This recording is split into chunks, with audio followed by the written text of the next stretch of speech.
One of our local stores had this postcard on their one of their counters, 12 ways to prepare, take action and prepare. And it's published by FEMA, and it had 12 steps, a checklist of things to be prepared for any sort of disaster emergency, whether you're sheltering in place at home or evacuating or whatever is happening. So I thought I'd go through these we'd go through them together actually, and see where we all stand on this.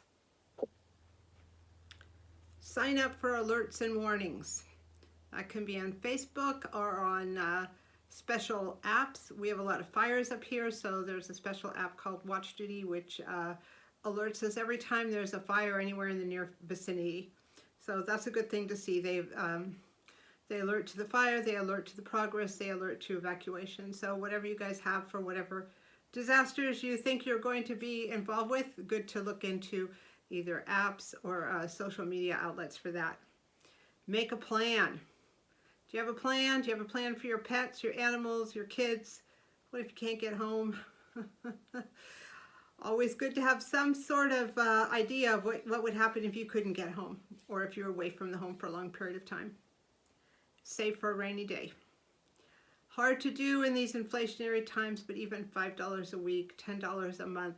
Stash some cash places in your car, in a little secret drawer in your house, in case for whatever reason can't get to the bank, power outage, all the banks are out. That has happened. So save a little bit for a rainy day. Either save big or save small, but save something. Number 4, practice emergency drills. Do you know how to get out of your house? Do you have alternative ways to get out of your house? Do you have alternative ways to get off your property? Good idea to know that, and to practice it, and to decide with the rest of the people who live in the house with you where you're all going to meet, so nobody runs back into a burning house looking for someone who might not even be there. Number 5, test family communication plans. Always good to have 1 or 2 point people. Even if you think you have it all covered, it's good to have a couple people that you can call, and if they're out of town and out of the area, even better.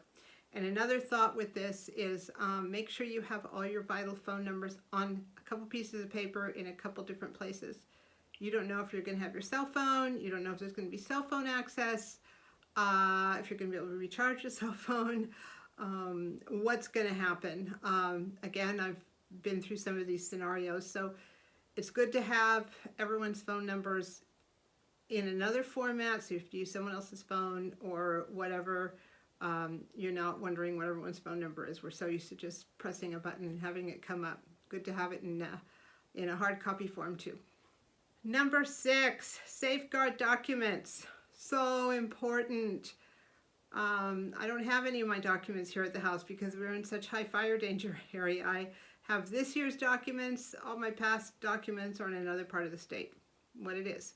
I can't have everything burned up. If you cannot do that, at least make sure you have copies of them, or a significant, maybe your driver's license, your passport.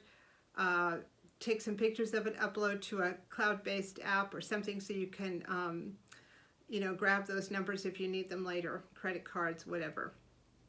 If it's really important, take some photos and upload it.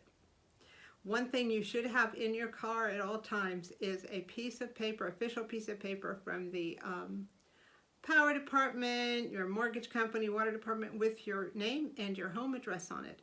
Because if you are ever in an evacuating situation and you want to get back to your home after a period of time, they usually restrict access to only people who can prove residency. So if you have a piece of paper like, again, a water bill or something, your name, your street address, whatever, they will know you are you, and you will be able to go back to your home.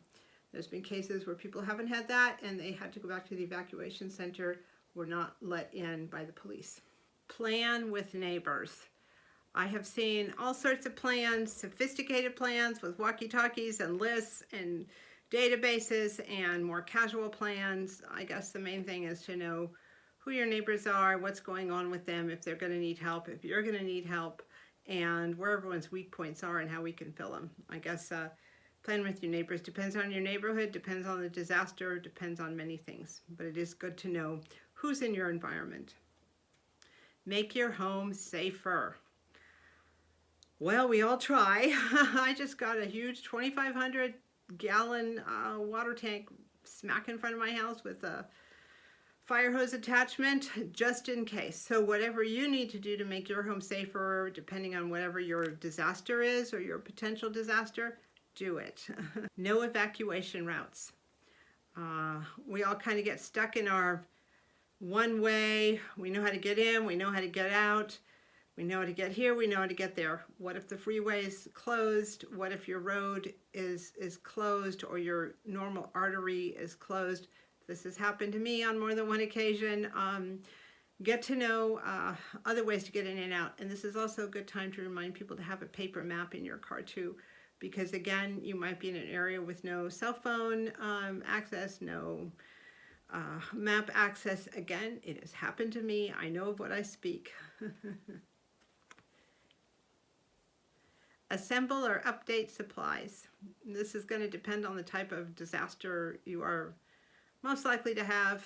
I have two types of disasters, either sheltering in place or evacuating. So in my car, I have like some basic overnight stuff and a blanket and whatever I need to survive in a shelter for a day or two before I can figure out what I'm going to do next if I have to evacuate. At the house, I have plenty of meds, extra water, some medical supplies, more medical supplies, basic food stuff like that. So again, it's up to you to figure out what what's most likely to happen and how you can most likely protect yourself and those around you. Get involved in your community. Again, there's all sorts of disaster response type programs you can get involved with. I know we've got town hall meetings. There's all sorts of stuff. Again, depending on your type of disaster, or sometimes it depends on your age or on your abilities. There's all sorts of groups, even if they're online, you can get involved with that will keep you posted as to what's going on and how you can take care of yourself and others. Finally, document and insure your property. This is a tough one. Up here, our insurance has gone through the roof. I mean, through the roof. I have a mortgage, so I have to keep insurance up. And it doubled this year. I'm not happy, but I've seen what's happened to people up here who have lost their homes and did not have insurance, and then there's no way to get that back.